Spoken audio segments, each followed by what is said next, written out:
Hello and welcome. I'm Ms. Urooj, and today I'll be presenting my critical reflection on instructional leadership within the early years context. I'll be looking at some leadership theories and as well as talking about my current practice and how I would implement instructional leadership. So just a little bit about my background.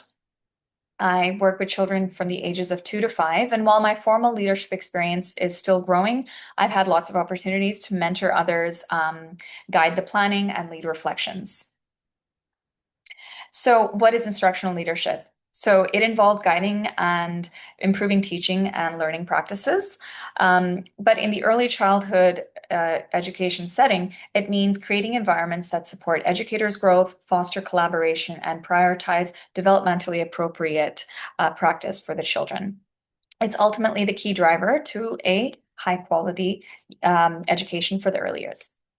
But why does it matter in the early years anyway? So leadership in the early years basically shapes how we design these environments where children thrive. It strengthens the planning. It's a big part of the assessment, the authentic assessment that we do for children. It unites the staff around a shared vision. Without having that unified vision, educators may follow what their own version is of best practices, causing a lot of inconsistency. Research by Siraj and Blatford and colleagues shows that the strongest settings builds a shared purpose by staff in creating a common vision in group decision making. So it's very important.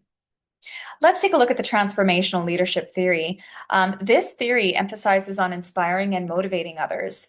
It encourages growth and sparks innovation. Ben-Mira and Akbula note that it can revitalize an organization when needed, which is really good for an early childhood education setting because at times there can be burnout, and being motivated again is very important with a big picture. However, Leith and Reel have pointed out that leaders must also manage daily operations as well as relationships, and focusing only on the big picture can mean overlooking the emotional and developmental needs of the staff.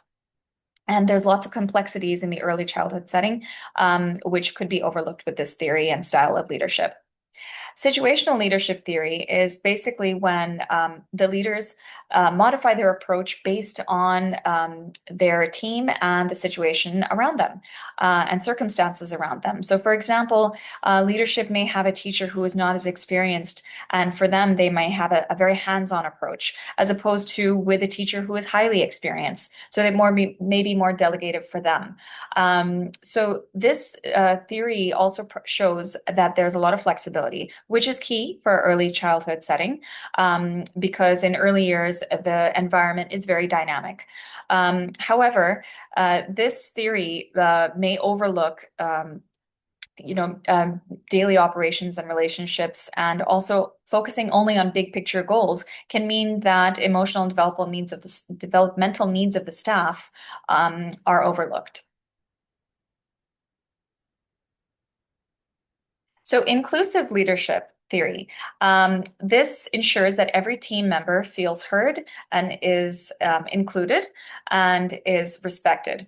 And in the early years, where relationships and collaboration matter the most, this theory can be very useful. It builds respect, teamwork, and a sense of belonging for everybody.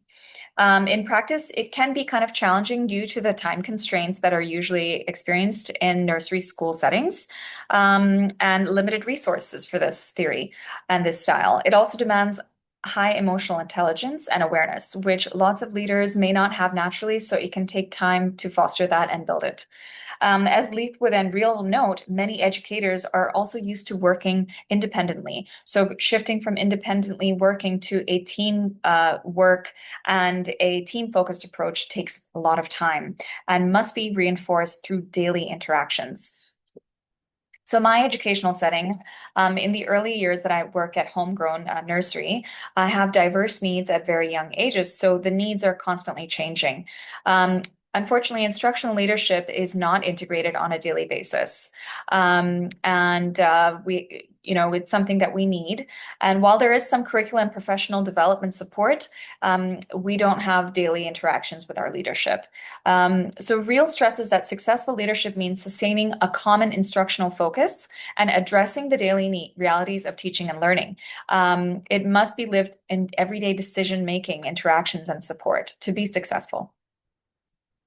So my current practice in our school, leadership on teaching and learning is mostly informal, very casual interactions with leadership and staff. And when we do meet once a week, it's focused mostly on tasks, not instructional goals, and reflection and time for reflection and collaboration is very limited, unfortunately. So Leithwood and Real have noted that effective leadership needs regular opportunities being the key to apply learning, reflect, and consult. These are the areas that we still need to improve in our school. My ideal approach, if I was given the opportunity, would be I would have a blend of inclusive and situational leadership theory. I would restructure these weekly staff meetings to accommodate meeting the teacher's needs, analysis of the children's needs as well, and also curriculum collaboration. I would also implement a peer coaching and mentoring program to strengthen team culture and create a cohesive school approach so that everybody teaches each other, everybody has worked together, and it is a cohesive philosophy and pedagogy. I would also make sure that the environment of the classrooms is also something that we check in on weekly, as dynamic environments in the early years setting have constant changing needs. I would also make sure that we have additional training and opportunities as needed, such as phonics, child psychology, family sciences. My pedagogy is based in lots of play and inquiry-led learning. I prioritize a nurturing and responsive environment, and I believe that my instructional leadership should reflect this as well, to create a safe space for staff to share their reflections, share their input, take risks together, so that just as we do for the children, and grow together. Leadership should, mirror a collaborative space. Again, collaboration is key, and assessment should focus not only on outcomes such as reports and artwork, but rather development that is appropriate and also designed as a team. Involving staff in decision-making builds trust and harbors growth for a team, as stated by Leithwood and Real. Some of the challenges that we face is limited time for collaboration and training, which is very, very important. We have resistance to change in teaching and philosophy as well. As a result of having limited time to connect with each other as a staff, some of the side effects of that are a lack of unity in teaching and philosophy and pedagogy, and ultimately divergent views on educational practice, which brings down the quality of the education at our nursery. So some solutions that I would propose are having weekly 20-minute reflective team meetings so that teachers feel safe to reflect their needs and everyone is heard. I would also implement the co-teaching or teacher observations to create a culture of reflection, and participatory communication, which means that teachers take turns to do parts of the planning or the curriculum, or even propose professional training. And this shared planning helps to align with a school vision that we all share. I would also make sure that technology is something that we use to share our planning and keep ongoing collaboration. I would make sure that resources are ample and we have enough time as well to collaborate and connect. So this assignment has helped me see instructional leadership not just as a role, but as a mindset. I'll prioritize listening, collaboration, and guiding others and aligning their practice with the needs of children. Thank you so much for taking the time to hear my presentation. I hope you enjoyed it just as much as I did.